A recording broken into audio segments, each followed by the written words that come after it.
What did we got? Brian from Queens. My 403B plan only offers pre-tax, although it seems most 401k, 403B, and 457s are now offering the Roth option. The Secure Act 2.0, if it passes, says that the age 50 and older catch-up contributions must be put into the Roth. That being said, must any of these retirement plans not currently offering the Roth option be forced to start offering it, or do age 50 and older employees in those pre-tax only plans get cut off at the $20,500, unable to do the age 50 catch-up? Curious on your thoughts. So the Secure Act 2.0 just passed the Senate. It passed the House. A House. Yeah. It needs to go to the Senate. Correct. It passed 414 to 5. So I would say it's likely that the Senate may pass it too. It's interesting because there's a lot of Rothification.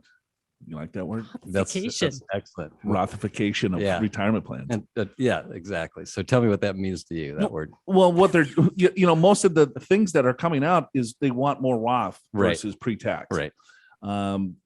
Because they don't want people to take tax deduction. Yeah, they don't want the tax deduction. We need money. Yes, and they'll deal with that. Let's not worry. Well, we won't worry about what happens in 20 years. Yeah, right. When everyone has tax-free money, they'll be like, oops. Yeah, that was a bad idea.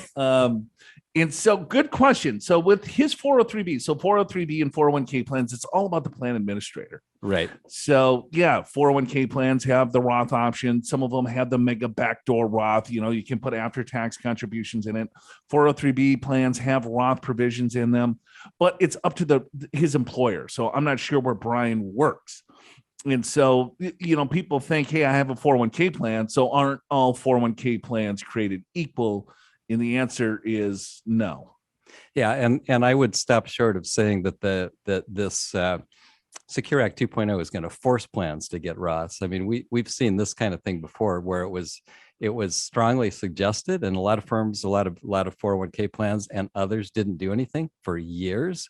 So the catch up's not going to necessarily change, at least for a while, and even in a case where a 403B does not make the change, you're going to be going back to the plan itself. So I wouldn't worry too much about that. Yeah, good point. A couple of other notes on the Secure Act 2.0 is the match contributions from employers. Right. Is always pre-tax. But the match now could go Roth as well. Yeah. So yeah, exactly. And the catch up could go up to $10,000. So that's another thing that could change. Yeah, there's different variations of the catch-up too, depending on the age. Yeah, as well. Yeah, not for everybody, but right. For when you're a little bit older. Yep. Yeah, exactly right. And RMD age may change too. Yeah, 75. Yeah, but that's not going to be till 2032. Yeah, and then they ranch that up. It's like they're making this so difficult. It is so stupid.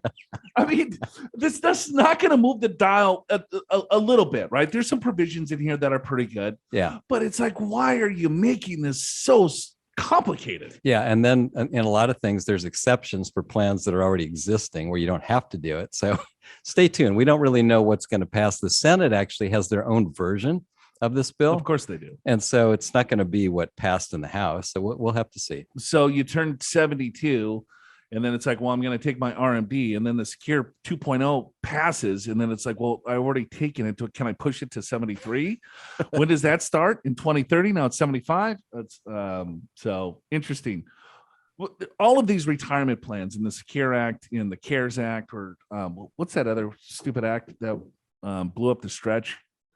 Oh, was that the Secure Act 1.0? Yeah, Secure Act 1. Yeah. Setting every community up for retirement enhancement. Yeah. At that point, setting every community up for retirement enhancement. Yes. Thank you. Yes. And that was just called the Secure Act because we didn't know there'd be a second one. So, but that was one of the worst bills of all time. You're saying it wasn't retirement enhancement? No, it didn't enhance anything. It didn't really change much. Much of anything, except for it moved the RMD age from, I mean, the biggest thing was, okay, 70 and a half to 72. And then let's just blow up the stretch. Right. And the stretch IRA was one of the best, tax tools that a lot of people have, because it would be able to stretch the tax liability out over a young beneficiary's lifetime versus yanking all those dollars out within 10 years. So. Stay tuned. I guess we'll figure out a little bit more on when is the Senate supposed to? I think it's slated pretty soon. I don't know exactly when. You're not on Capitol Hill, kind of. I got your fist on the tables. I have a 24-hour feed on my TV. Got it. All right. Are you prepared for retirement? Schedule a free financial assessment with an experienced financial professional right online at purefinancial.com.